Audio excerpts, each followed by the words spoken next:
우리나라가 이제 초고령 사회로 접어들었죠. 노인 인구 1000만 시대입니다. 지금의 노인, 어떻게 보면 지금의 젊은 세대도 분명히 언젠간 노인이 될 테고요. 현재 어르신들의 모습이 젊은 세대의 미래의 내 모습이기도 한데요. 혼자서 생활하기 힘든 장기 요양 대상자도 지난해 기준으로 116만 명을 넘어섰다고 합니다. 노후 대비 경제적인 것뿐만이 아니라 실질적으로 또 건강 측면에서 대비를 좀 해봐야죠. 알아두셔야 됩니다. 숙명여대 실버 비즈니스학과 이한세 초빙 교수와 함께 장기 요양부터 각종 시설까지 같이 한번 배워보시죠. 교수님 안녕하세요. 네, 안녕하세요. 지난번에 저희가 전화 연결 한번 네, 그렇습니다. 해서 오늘 이제 모셔서 이야기를 좀 드리려고 하는데요. 일단 장기 요양보험이라는 거 정말 많이 들어봤거든요. 네. 지난해 여기에 나간 돈이 14조 8천억 원이라고 합니다. 네. 이게 어떤 분들한테 이게 해당이 되는 걸까요? 장기 요양보험. 우리 이대호 진행자님 질문 한번 해볼게요. 네. 노인 장기 요양보험 들고 계세요 현재? 아닐 것 같은데. 네, 좀 낯설죠. 예. 이 단어가 노인 장기 요양보험 나 그런 거 든 적 있나? 이렇게 생각하시는데 건강보험은 너무 잘 알잖아요. 혹시 그 안에 포함되는 겁니까? 포함되어 있습니다. 건강보험 항목에 따로 이제 4대 보험 보통 낼 때 건강보험 따로 노인 장기요양보험 따로 이렇게 내세요 이런 얘기가 없다 보니까 네. 많은 분들이 혹시 내가 들고 있나 이렇게 의구심을 가지시는데 본인이 건강보험을 들고 있다. 그럼 거기에 항목이 있습니다. 네. 장기요양보험 항목이 있는데 건강보험료 13% 정도 돼요. 건강보험료의 13%. 13% 정도. 그래서 건강보험을 들고 계신 분들은 모두 다 장기요양보험을 들고 있다. 이렇게 생각을 하시면 되고요. 이미 내고 있다. 네. 자 그러면은 장기요양보험의 혜택이 건강보험 같은 경우는 아프면 건강보험으로 병원에 가서 그렇죠. 그걸로 이제 뭐 80% 정도 정부에서 보조해줘 본인 20% 내잖아요. 본인 부담금만. 네. 그럼 장기요양보험도 내가 뭔가 돈을 내는 것 같은데 나에게 무슨 이익이 있지? 이렇게 생각할 수 있잖아요. 네. 그럼 만약에 지금 30대 지금 이대호 님도 내고 지금 나에게 무슨 혜택이 있을까? 현재는 혜택이 없습니다. 30대처럼 보이시죠? 40대입니다. 네. 65세가 되셔서 그때 가서 이제 조금 돌봄도 필요하고 그다음에 이제 그런 것이 생길 때 그런 분들 위해서 나중에 연세 들어서 집에서 이제 가족들이 모시기 어렵잖아요. 그때를 위해서 정부에서 우리가 공적 차원에서 준비를 해야 되겠다. 네, 그런 차원에서 이제 만든 거니까 65세 이상이면 되고요. 그러면 사실 어떻게 보면 이제 젊은 분들은 또 65세 이상 분들 마찬가지 건강보험도 다 냈고 장기요양보험도 다 냈잖아요. 네. 그러면 언제 쓸까? 예를 들어서 고관절이 부러졌다. 그럼 장기요양보험이 아닙니다. 고관절 수술해야 되니까. 네. 그건 병원에 가서 건강보험으로 치료를 하고 그다음에 이제 회복을 해야 되잖아요. 네네. 그럼 회복하는데 요양원에 가서 좀 쉬면서 회복해야지. 그럼 그때는 건강보험으로 하는 게 아닙니다. 그때는 장기요양보험으로 하는데 좋은 거는 65세 이상 되신 분들은 장기요양보험 혜택이 돼요. 그런데 30세다. 고관절이 부러질 수 있잖아요. 치료하셨어요. 좀 쉬셔야 돼요. 그때는 젊기 때문에 장기요양보험 혜택이 안 됩니다. 그러니까 기본적으로 65세 이상 노인에게 적용이 되는 거고 방점은 딱 요양에 찍어야겠네요. 요양. 이게 이름이 길다 보니까 좀 헷갈립니다. 노인 장기 요양보험. 그래서 요양이 필요한 사람들에게 드리는 거. 그러면 기본적으로 65세 이상인데 이것도 65세 이상이라고 아무나 받는 건 아니지 않습니까? 등급이 필요하잖아요. 네. 등급이 필요하다는 얘기는 사실 어떻게 보면 뭐 수능을 얘기해 볼게요. 수능도 등급이 있잖아요. 네네네. 등급이 나오기 위해서 수능을 치러야 됩니다. 네네네. 수능 안 치르고 등급 주세 안 하잖아요. 그러니까 장기요양보험도 65세 이상이면 보험료 내셨으니까 드릴게요 이렇게 하는 게 아니고 교통사고하고 비슷한 거예요. 만약 교통사고 상해보험에 들었는데 교통사고 안 났어요. 근데 보험 냈으니까 돈 주세요 하면 안 주잖아요. 그거는 사고가 났을 때 얼마큼 다쳤느냐를 보고 주잖아요.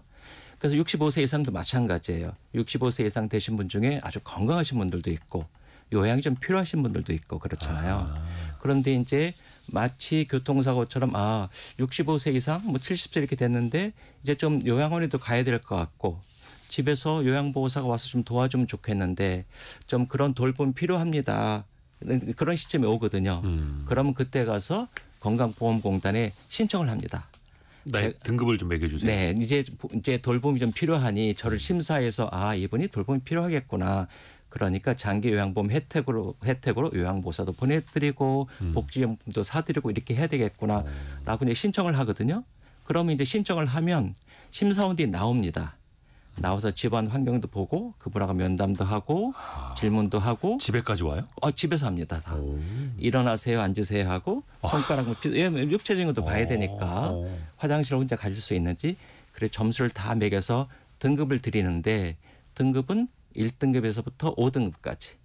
그리고 인지 등급이 있어요. 네. 그래서 1등급이 가장 중요한 거고 그다음에 이제 5등급이 가장 약간 치매 등급해서 일단 그런 차원에서 뭐 등급을 받는 게 맞습니다. 1에서 5등급까지. 네. 근데 이거를 처음 겪어보시는 분들은 뭐 서류 어떤 걸 준비해야 되나 그 심사는 뭘 받아야 되나 잘 모르실 것 같거든요. 네. 신청자나 가족이 가장 놓치기 쉬운 부분은 어떤 게 있을까요? 일단 제가 볼 때는요. 네. 일단 익숙치 않으니까 갑자기 부모님이 예를 들어서 고관절이 부러졌다고 하면 수술해야지 이렇게 되는데 조금씩 연루해지거든요. 네. 그러니까 지금은 괜찮은 것 같은데 어떤 타이밍에 과연 장기요양보험의 혜택을 받아야 될지 신청하면 나올지 확신이 안 서는 거예요. 이거 사실 누구나 거의 처음 해보는 거니까. 네. 저희가 그런 케이스였고요. 저가 이제 어머니 모시고 살았거든요. 예. 네. 근데 90세인데 그냥 늘 같이 살다 보니까 90세 되셨으니까 사실 좀 불편하죠. 그러니까 저희가 좀 도와드리고. 근데 장기요양보험 이거 뭐 신청해서 뭐 도움이 될까? 요양보호사 온다고 그러니까 저희 어머니 손살이 쳐요. 너희들하고 같이 사는데 뭐 또 와가지고 이렇게 하느냐. 별 필요가 없었는데 이제 어머니가 이제 같이 여행을 가다 보니까 멀리 갈 때 휠체어가 필요한 거예요. 그런데 휠체어가 복지연구예요. 이 요양 등급을 받으면 장기 요양 등급을 받으면 85%를 보조를 받을 수 있더라고요. 그리고 이제 집에 이제 불편하지 않은 노인분들이 사시기에 손잡이도 필요하고 이렇게 시설을 하는데도 다 도움을 줍니다. 그래서 그럼 이거라도 도움을 받을 수 있겠구나라고 신청을 했어요. 나왔습니다. 그래서 좀 진작할 걸. 그러면은 그 등급만 나오면 집안의 어르신들을 위한 손잡이 설치 정도는 도움을 받을 수 있는. 그렇죠. 등급이 이제 나오면요. 그게 1등급부터 5등급 인지 지원 등급이 나오면 등급에 따라서 한 달에 얼마까지 쓸 수 있는 돈이라고 할게요. 액수가 있으면 본인한테 현금을 주진 않아요. 그 액수만큼은 정부에서 보조해 주겠다라는 액수가 나옵니다. 그중에 이제 여러 가지가 있는데 예를 들어서 집에 손잡이라든가 휠체어라든가 지팡이 이런 복지 용구를 살 수도 있어요. 그러면 85%를 거기서 보조해 주고 저는 15%만 내면 되는 거죠. 이게 한도 금액도 어떻게 되는 거예요? 그러면은 이게 등급이 올라갈수록 당연히 그 월 한도 금액은 많겠죠. 맞습니다. 등급이 올라간다는 얘기는 1등급이 이제 올라가는 거고요. 네. 정부에서 매년 정합니다. 정해서 이제 2025년은 얼마 이렇게 정하는데 그 액수도 쓸 수 있는 금액이 요양원에 갔을 때와 집에 있을 때가 조금 틀리고요. 만약에 요양원에 간다 그러면 1등급인 경우에 270만 원 정도 돼요. 굉장히 많죠. 그만큼 어떻게 보면 1등급 되시는 분들은 사실 와상이거든요. 계속 누워 계시는 분들이니까 요양원에 가면 그분들 사실 수발할 게 많잖아요. 그렇죠. 그러니까 요양원 입장에서 돈이 그만큼 필요한 거예요. 뭐 270만 원 가까이. 한 달에? 네. 그러니까 만약 270만 원을 안 맞춰드리면 예를 들어 100만 원이다 그러면 요양원에서 만약에 270만 원을 청구하면 나머지 170만 원을 제가 내야 되잖아요. 그럼 어렵잖아요. 네. 그래서 어느 정도 요양원에서 충분히 비용 커버가 될 정도의 수가를 지정해 줍니다. 제가 잘 몰라서 그러는데요. 네. 그러면 1등급 정도 그러니까 계속 누워 계실 정도로 요양원 들어가시면 한 달에 실질적으로는 얼마 정도 나와요? 예를 들어서 아까 말씀드린 270만 원이 본인이 그 최대치니까 요양원에서 마찬가지 270만 원 이상을 청구하진 않아요. 그 이상으로는 안 나와요? 청구하면 사실 저쪽 건강보험공단에서 또는 뭐 이런 데서 너무 많습니다. 이렇게 하고요. 그게 자기 마음대로 청구할 수 있는 게 아니에요. 그러니까 맥시멈 270만 원 청구한다고 치면 본인 부담금은 20%입니다. 그러면 약 34만 5천 원 정도 됩니다. 네. 근데 이제 부담금이 20% 정도 본인 부담금이. 죄송합니다. 제가 이게 제가 걸 말씀드렸네요. 네네네. 조금 더 되고요. 이게 이제 시설급여 한도액이랑 본인 부담금. 그렇죠. 그다음에 재가급여 어때요? 수가랑 본인 부담금이 또 다 다르네요. 네, 그렇습니다. 네, 그래서 20% 정도 생각하시면 되고 그러면 아마 한 50만 원 조금 더 될 거예요. 1등급이. 그런데 보통 저희 요양원에 가면 더 내거든요. 한 80에서 100만 원 내는데 왜 나머지 3, 40만 원 왜 그러냐 하면 식사 비용이 있어요. 거기에 식사 비용은 본인이 내야 됩니다. 본인 100%. 부담금에 포함이 안 돼서 이거는 따로 내는 거예요? 따로 냅니다. 네. 아니 보통 우리가 병원비 하면 병원에서 나오는 병원밥 포함이 된 걸로 생각을 하는데 요양원은 다른가 봐요. 병원밥도 그 병원 코스트에 다 들어가 있어요. 요양병원 같은 경우는 50%가 커버를 해주고요. 예. 본인이 50% 내는데 요양원의 경우에는 100% 본인 내고요. 밥값 따로. 네. 그다음 그 나머지 모든 것 예를 들어서 뭐 간병인 대신 요양보호사가 해주잖아요. 그 되게 비싸거든요. 아하. 그런 부분들 다 포함했을 때 그건 20%니까 본인 부담금이 한 50만 원, 식사 비용 다 합하면 한 30여만 원. 그렇게 합해서 보통 80에서 100만 원 정도 나옵니다. 그러니까 요양병원이 아니라 요양원은 식비가 따로다. 네. 알아둬야 됩니다. 네. 김미영님이 요양보호사 학원 다니면서 다 배웠는데 2년이 지나니까 기억이 가물가물하네요. 다시 들으시면 좋죠. 또 하나가 이게 약간 이제 등급이 필요하지 않습니까? 네. 등급이 높을수록 월 한도액이 수가가 더 높아지고 더 그렇죠. 좋아지니까 누구나 조금 더 불편하다고 해볼까? 네. 그러니까 꼼수를 좀 피울 것 같아요. 네. 손도 잘 안 펴진다고 하고 네. 더 기억이 안 난다고 네. 하고 잘 일어서지 못하겠다고 하고 네. 그럴 수 있지 않겠습니까? 그렇게 많이 하시죠? 부모님한테. 어머니 잘 일어나기 힘드시다 하세요. 계속 네, 앉아 계세요. 네. 누워 계세요. 하고. 뭐 물어보면 그냥 모른다고 하세요. 뭐 이렇게 얘기를 하는데 철수한테 0이라고 하고. 네. 그런데 그 심사원들이 네. 이게 전문적으로 이것만 하시잖아요. 딱 눈빛만 봐도 다 압니다. 아 그래요? 네, 다 아니까. 네. 그리고 물론 이제 등급이 안 나오는 거하고 예. 나오는 거하고는 큰 차이가 있는데 등급을 꼭 뭐 3등급인데 굳이 어떻게 해서 1등급을 받아야겠다. 이렇게 너무 노력할 필요 일단 그렇게 되지도 않아요. 1등급은 그냥 와상입니다. 딱 보면 벌써 기저귀 차고 있어야 되고 화장실 못 가시거든요. 그런데 3등급이 아무리 어떻게 한들 1등급이 될 수는 없는 거거든요. 그래서 보통 일반적으로는 자기 등급이 거의 나옵니다. 그래서 이제 근데 어떤 분들은 조금 그래도 안 나올 등급을 좀 나오게 하려고 모른다고 하세요. 그냥 힘들다고 하세요. 이렇게 이야기를 하는데 네. 그거보다 더 많은 케이스가 있어요. 저희 어머니도 마찬가지인데 치매 어르신들 많거든요. 네네. 그 평상시는 어눌하세요. 근데 심사할 때는 급똑똑해져요. 갑자기 제정신으로 돌아오시는 거예요. 정말 사람 미치는 거죠. 아 이게 표현이 좀 그런데 이제 그 좋을 때 있으시고 안 좋을 때 있으시고 하니까. 네, 네. 왜 그러냐면 사람 심리인 것 같아요. 저희 어머니도 그렇고 일단은 밖에서 나를 보기 위해서 타인이 오잖아요. 예. 그런 경우가 거의 없습니다. 이렇게 노인 되시면. 그분이 어떤 용무가 있어서 그분 보려고 친구들 아닌 바에는 오는 경우가 없거든요. 네네. 그리고 본인한테 질문을 하는 경우도 거의 없어요. 이렇게 물어 어머니 이건 어떠셨어요? 아 일어나 보세요. 이렇게 살갑게. 그러니까 뭔가 내가 좀 초등학교 선생님 아이들처럼 선생님한테 답변을 하면 막 이렇게 톡톡해지고 싶은 거예요. 네. 그래서 물어보면 엄청나게 긴장하시면서 갑자기 급똑똑해지시면서 이분이 아니 어제까지면 치매였는데 지금은 너무 똑똑하시거든요. 그럼 또 막 칭찬해줘요. 그 선생님, 어머니 너무 잘했어. 그러면 너무너무 좋아하시는 거죠. 칭찬받고 싶어서. 그래도 그 심사원들이 다 압니다. 아니 그럴 때 이제 옆에서 이제 보는 가족들은 속이 타는데. 그렇죠. 물론 이제 온전히 또 정신 차리시고 하면 참 좋기는 합니다만. 네. 근데 그래도 그런 걸 다 감안을 해서 등급을 매길 수 있다라는 거예요. 그 항목이 신기한데. 52개 항목이 있고요. 굉장히 많아서 그 중에 이제 또 치매 항목이 따로 있는데 치매도 오늘 날짜를 아시는지 또는 뭐 근육에 문제가 없는지 뭐 인지가 있는지 굉장히 많아요. 그래서 그렇게 설사 순간적으로 엄청 똑똑해지셔도 거기에 해당되는 항목이 굉장히 적습니다. 그래서 그걸 다 생각하면 사실 등급을 받는 데는 큰 문제가 없어서 예. 제가 볼 때는 이렇게 준비하실 때 너무 부모님한테 모른다고 하세요. 그냥 누워 계세요. 이러지 말고 또 서로 예. 갑자기 우리 부모님이 막 저희 어머니도 그날은 머리도 막 감으시고 예. 손님 온다고. 네, 손님 온다고. 그리고 막 답변도 엄청 잘하시는 거예요. 그럼 너무너무 좋아하셨어요. 그래서 아유 어머니 됐습니다. 어머니가 좋아하시면 됐죠. 그래서 저는 안 나올 줄 알았어요. 근데 등급이? 치매 등급 나왔어요. 야, 신기한데요. 네, 근데 이제 어찌 됐든 간에 우리가 기대했던 등급이 안 나왔다. 네, 근데 이거 다시 한번 우리가 신청을 받아봐야 되나? 네. 등급 심사를 다시 받아봐야 되나? 네. 이렇게 생각할 수도 있잖아요. 물론 있죠. 그것도 가능합니까? 가능하죠. 첫째는 이제 어르신들이 이렇게 살아가면서 오늘은 괜찮았지만 또 한 달 후, 두 달 후에 조금 안 좋아질 수도 있거든요. 특히 그랬을 때는 다시 받으시는 게 좋고요.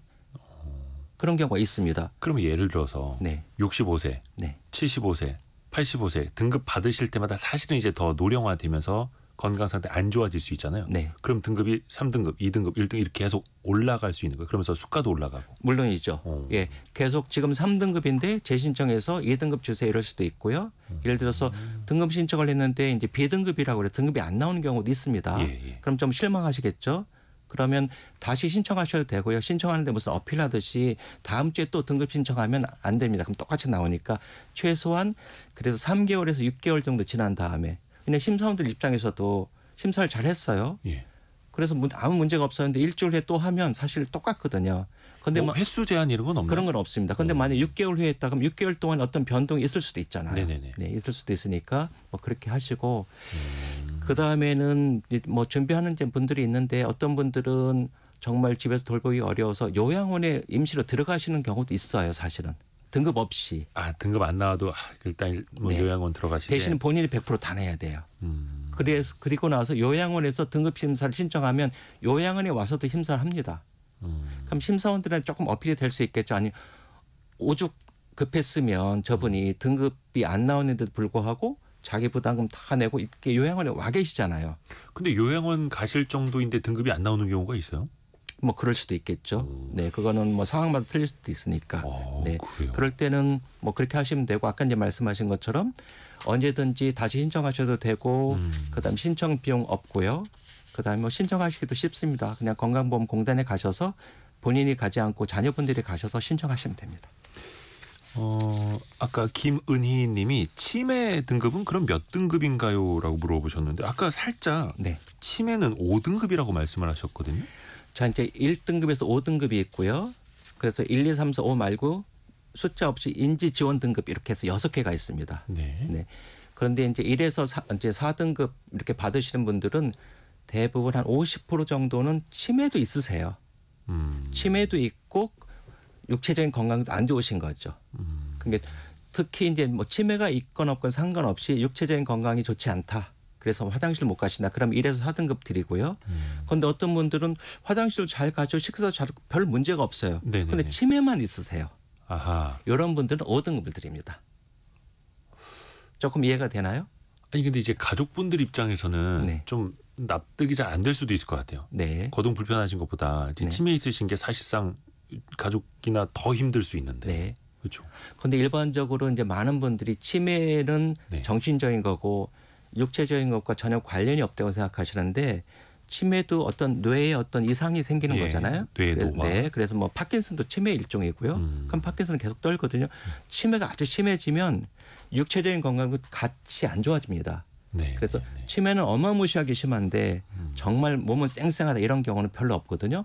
물론 이제 심사원들이 봐서 치매가 너무너무 심하기 때문에 이분은 요양원에 가셔야겠다. 그런 경우는 5등급보다는 뭐 육체적으로는 괜찮지만 3등급 이렇게 2등급을 드릴 수도 있지만 예를 들어서 아까 말씀드린 것처럼 우리 치매가 너무너무 심한데 5등급 갖고 안 되는데 이런 경우는 거의 없다고 보시면 되겠습니다. 또 하나가 그 아까 요양보호사 이거 학원 다니신다는 분들도 계시던데 네. 직접 요양보호사 자격증도 따시고 네. 내 부모님을 내가 좀 모시고 싶다. 그래서 내가 소득 활동도 하면서 요양비도 같이 받을 수 있는 이런 네. 분들도 좀 계시더라고요. 근데 네. 이게 또 어떤 조건이 또 따로 있다면서요. 어떻게 보면 이제 말씀하신 것이 맞는데 약간 그 거꾸로일 수도 있어요. 약간 요양보호사를 따서 부모님을 모셔야겠다 이런 케이스보다는 이제 부모님과 같이 사는 딸이나 자녀분들 많이 있어서 며느리가 이제 많이 수발을 하잖아요. 그래서 이제 저희 부모님이 등급이 나와 있어요. 제가 그렇지 않아도 그냥 계속 수발을 해요 집에서 요양보호사처럼. 네. 그랬을 때 정부 입장에서는 며느리나 딸이 너무 고생하니 요양보호사 자격증을 따면 네. 지금 어차피 수발을 하고 있으니까 그것을 인정해 주겠다 이런 뜻입니다. 어차피 남의 집에 가서 일을 하건 네. 이 집에서 하건 네. 똑같으니까. 네, 부모님 경우에도 그런데 그렇게 하다 보면 너무 이제 같이 살기만 해도 계속 수발합니다. 그러면서 시간이 너무 많아지니까 제한을 줘요. 아하. 네, 그래서 아무리 하루에 뭐 5시간, 뭐 10시간 혹은 1시간 수발을 한다 하더라도 하루에 1시간씩 한 달 20일 이렇게만 인정을 해주거든요. 한 달에 20일이요. 20일. 그래서 20시간 정도 보시면 되고 액수로 치면 한 40만 원 정도. 그래도 같이 이제까지 이제 부모님 모시고 살았어요. 예. 우리가 요양보호사, 가족 요양보호사 제도가 있는지 몰랐거든요. 근데 그럼 가만히 있어봐. 어차피 지금 수발하고 있는데 그럼 요양보호사 자격증을 따서 그다음에 이제 신청을 하면 그분한테 어차피 매일 모시고 계시니까 하루 1시간 인정해서 월 40만 원 정도를 드리죠. 아, 그러니까 하루 1시간, 네. 한 달에 20시간까지만 인정을 하는 네. 거예요. 그 24시간까지 산다고 해서 24시간 네. 나오는 게 아니라. 그래서 이제 같이 이제 모시고 살면 자연스럽게 수발을 하는 거고. 근데 따님이나 며느리가 이제 옆집 가까이 살아요. 근데 이제 자주 가야 되잖아요. 가서 이제 돌봐드려. 그런 경우도 가능합니다. 그러면 갈 때마다 조금 청소도 해드리고 수발해드리면서 하루 1시간씩 신청해서 한 달에 20시간까지. 가능한데 이제 이런 조건은 있어. 대신에 이제 그분이 예를 들어 다른데 풀타임 잡을 갖고 있다. 네네네. 직장 생활을 하면서 월 160시간을 일한다. 이런 분들은 가족요양보호사 제도를 이용할 수 없습니다. 아, 그러니까 겸직은 가능한데 네. 다른 직장에서 월 160시간 이상을 네. 일을 하면 안 된다. 네. 그러니까 요거는 다른 요양보호사로 활동을 하는 거랑 별개로 가족 요양비의 경우에. 그렇습니다. 네. 그러게요. 그러니까 가족 요양비를 이제 같이 보조받는 거는 일종의 보조 개념으로 좀 보면 네. 되겠네요. 그리고 사실 정부 입장에서도 그렇지 않으면 공적 자금이 계속 나가는데 이거 집안에서 해결을 해주는 거잖아요. 자녀분들이. 그러니까 괜히 그 엄청나게 많은 돈을 다른 요양보호사한테 주기보다는 집에서 며느리나 딸이 요양보호사 역할을 해준다면 또 그것도 좋은 일이죠. 아하. 그리고 또 하나 조금 이제 좀 무거운 질문인데요. 그러니까 사실 긴 병에 그 효자 없다라고 하지 않습니까? 네. 가족도 지치죠. 그렇죠. 금전적으로도 그렇고 육체적, 정신적으로도 그렇고. 네. 그러니까 뉴스를 보면은 긴 간병 혹은 생활고 때문에 가족을 좀 해야 하는 안 좋은 경우도 또 뉴스가 얼마 전에 또 한 번 나왔더라고요. 네. 이 간병 살인이라고도 표현을 하고. 네. 이걸 좀 막을 만한 정책이나 제도 같은 건 없을까요? 일단은 그런 간병살이나 그런 경우가 아주 흔하게 대다수는 아니란 얘기죠. 대다수라면 뉴스에 나올 일이 없겠죠. 물론 그런 경우가 없는 건 아니지만 그래서 일반적으로 대부분의 많은 분들이 그렇게 간병살을 할 정도로 정말 고생하는 건 아니고요. 사실 많은 경우에 이제 그런 경우에는 요양원이나 요양병원에 가시게 되는데 그런 이제 간병살인이 날 정도면 사실 그 나름대로의 뭔가 사정이 있었을 겁니다. 그래서 제가 이제 저도 그 뉴스 봤거든요. 그래서 이제 아버지하고 이제 아들이 계속 이제 부모님 모셨고 생활고 때문에 그런 문제가 생겼는데 생활고가 있다면 기초생활수급자일 거예요. 네. 기초생활수급자인 경우에는 요양원이나 요양병원에 갔을 때 굉장히 많은 비용을 면제시켜 줍니다. 네, 그래서 요양원에 모시게 되면 기초생활수급자인 경우에 아까 말씀드린 자기부담금 이게 없어요. 그럼 식비만 내면 되거든요. 그럼 월 40만 원이에요. 그럼 저는 그렇게 생각해 보는 거죠. 그럼 그 아드님이 어머님을 기초생활수급자 신청을 해서 요양원에 모셔서 40만 원을 요양원에 비용을 내고 차라리 그 시간에 어머님을 돌볼 시간에 차라리 일을 해서 요즘 뭐 최저임금이 뭐 월 200만 원 넘잖아요. 그렇게 하면 좋지 않을까 생각하는 그것도 뭐 제 개인적인 생각이고 뭐 또 다른 사정이 있었을 수도 가장 있습니다. 좋은 방법은 그 주변에 이제 그런 그 행정복지센터에서 그런 상담사들이 있습니다. 네, 그런 상담사들한테 얘기를 하면 여러 가지 다른 옵션도 있으니까 꼭 그렇게 상담을 받아보시길 권합니다. 일단 찾을 수 있는 데까지 방법을 찾아봐야죠. 조금이라도 비용을 좀 줄일 수 있는 방법도 좀 알려주세요. 그 뭐 보조금이 있다고는 합니다만 아까도 요양원 같은 식비는 자기 부담이라 하셨고 다른 부분에 있어서도 그 수가가 나오는 게 100% 다 충당이 될까라는 또 걱정도 있거든요. 네.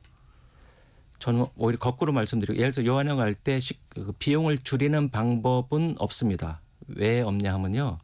요양원이 굉장히 저렴합니다. 이미. 네. 그리고 등급으로 그 수가로 충당이 자기 되고. 부담금 겨우 20% 내고요. 그다음에 식비인데 더 이상 절약할 게 없어요. 그래서 월 80만 원에서 한 100만 원 정도거든요. 어느 요양을 가더라도. 오히려 거꾸로 이런 분들 계세요. 아, 나는 한 200만 원 정도 내고 조금 더 좋은 요양원에 가고 싶은 오히려 이런 분들이 더 많습니다. 네, 그런 분들이 많고요. 그보다 더 위에 가서 나는 굉장히 요양병원에는 가기는 좀 그렇고 일반 요양원에 가고 싶은데 경제적으로는 굉장히 풍족해요. 이런 분들 위해서 사설 요양원도 있습니다. 그렇죠. 뭐 그거야 뭐 돈 많은 사람들이야 더 좋은 곳 찾아가면 되는데 일단 어려우신 분들 입장에서는 그 자기 부담금도 더 부담이 돼서. 그런 경우에는 말씀드린 것처럼 이제 집에 계시면 가족요양보호사 제도를 받으면 일단 40만 원 네, 할 수 있고 기초생활수급자가 되시면 자기 부담금 없으니까 네. 네, 그러면 뭐 식비만 내면 되니까 사실 그렇게 하루 종일 누워 있어서 월 정부 입장에서는 코스트가 한 300만 원 가까이 드는데 본인이 한 40만 원 정도 식비 정도 내는 거는 뭐 상당히 적은 금액을 할 수 있겠죠. 가족들도 조금 더 노력을 해야 된다. 네. 그리고 기초생활수급자 같은 경우에는 요양원이나 요양병원에서 비용이 면제되고 식비만 네. 내면 된다라는 네. 거. 치매 어르신들도 이제 뭐 센터 같은 데 많이 이제 들어가신다고는 하는데 자꾸 집에 가고 싶다. 네. 혹은 이제 적응을 못 하시고 네. 또 거기도 일종의 사회 아닙니까? 네. 그럴 때는 좀 어떻게 해야 됩니까? 이거는 되게 현실적인 이야기인데 가족 입장에서. 치매에 대해서는 하고 싶은 이야기가 많죠. 기본적으로 80대 정도 되시면 30% 정도가 치매가 있으세요. 예. 네. 그리고 요양원에 이제 입소해 계신 분들은 한 60, 70% 이상의 치매입니다.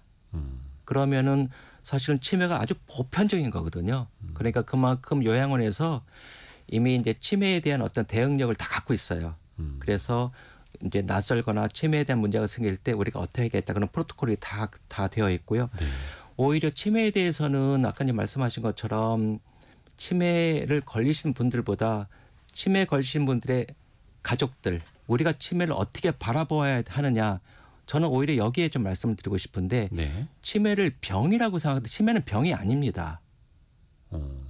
노화예요? 노화죠. 예. 자, 70세, 80세가 돼서 예를 들어서 피부가 쭈글쭈글해지면서 주름이 졌어요. 그거 피부병인가요? 아니잖아요. 그렇죠? 그리고 좀 근력이 약해져서 조금 지팡이를 짚어요. 무슨 대단한 이상한 병 아니잖아요. 그렇죠?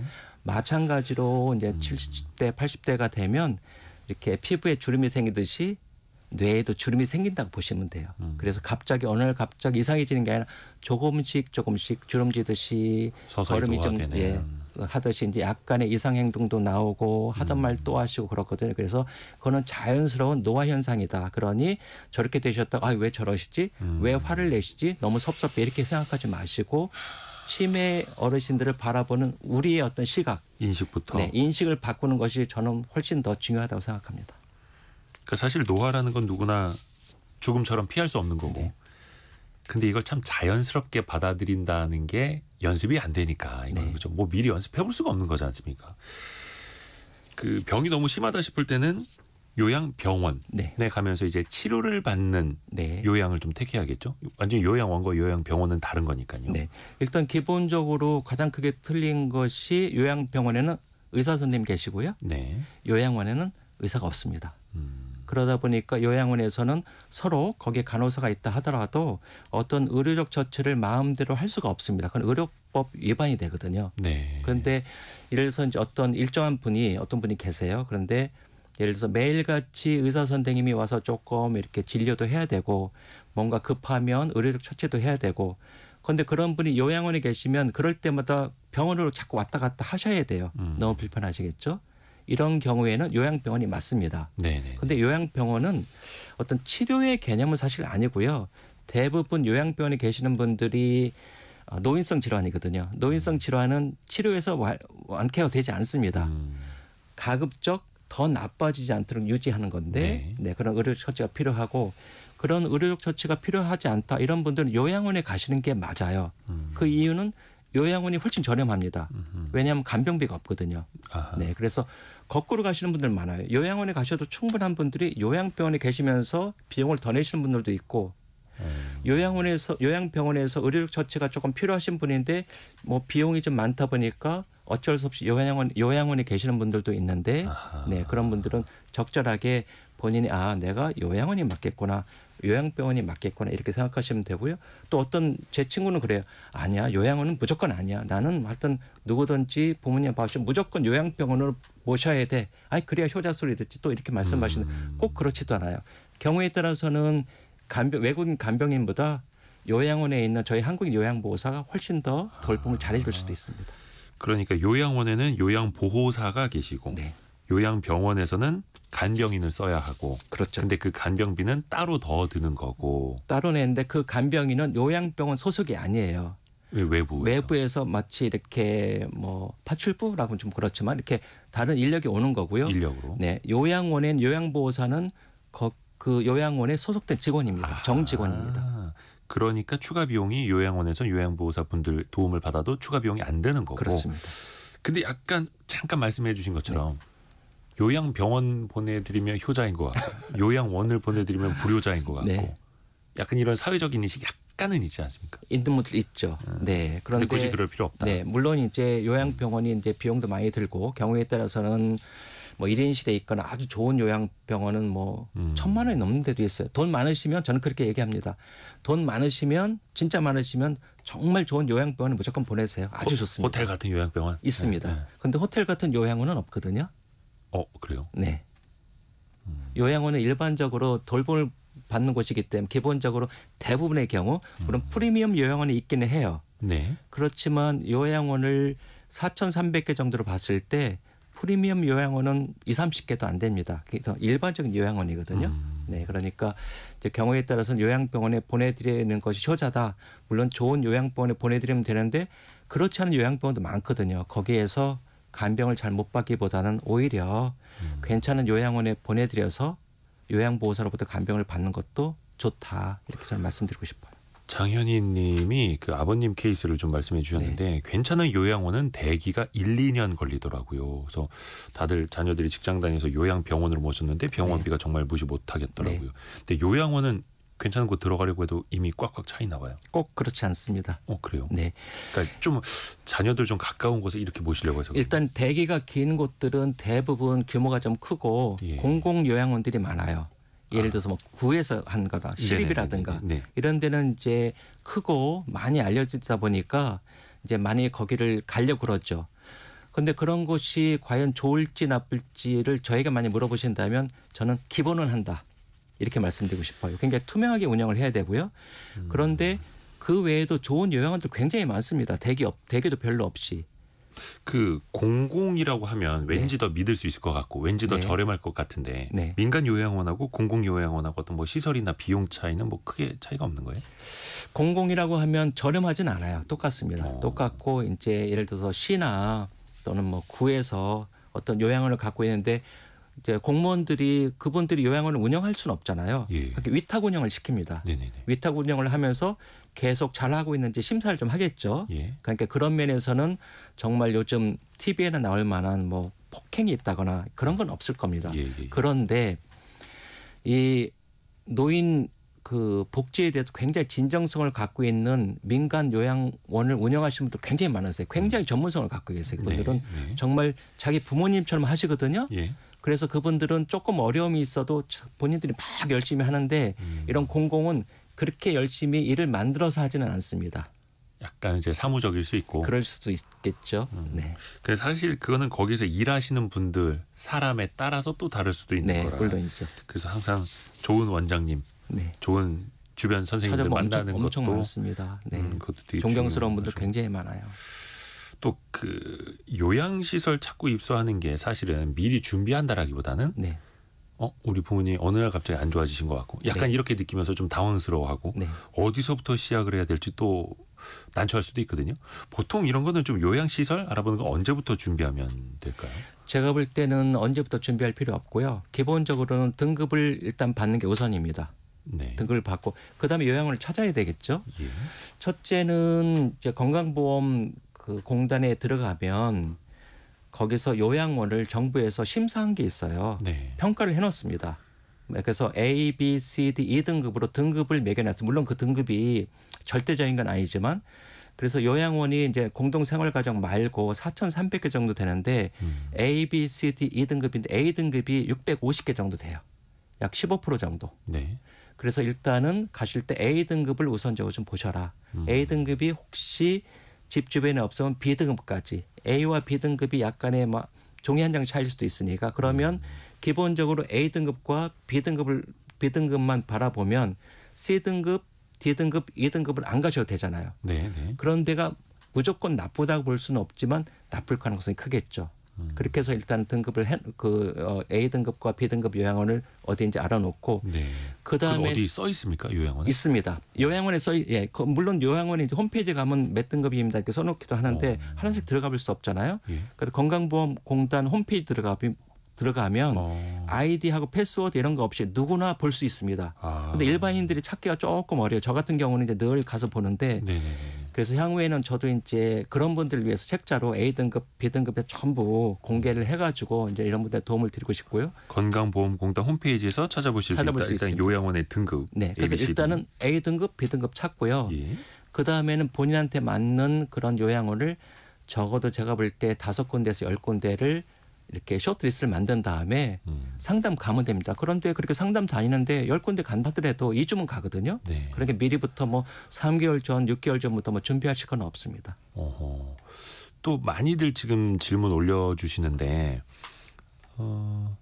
박금수 님이 70세인데 네. 요양보호사 자격증을 취득했습니다. 만약에 아내에게 필요하면 이용하려고요. 물론 제 아내도 진작에 취득해서 활동하고 있고요. 그러니까 또 아까 2121님도 부부 사이에도 서로 자격증이 있으면 가족 요양 수당을 받을 수 있나요? 이런 당연히 가능합니다. 부부끼리도 네, 가능하다. 가능합니다. 꼭 자녀가 해드려야 돼 이런 건 아니고 네. 나이에 상관없습니까? 상관없습니다. 80세 돼서도 요양보호사 딸 수 있고 활동할 수 있는 겁니까?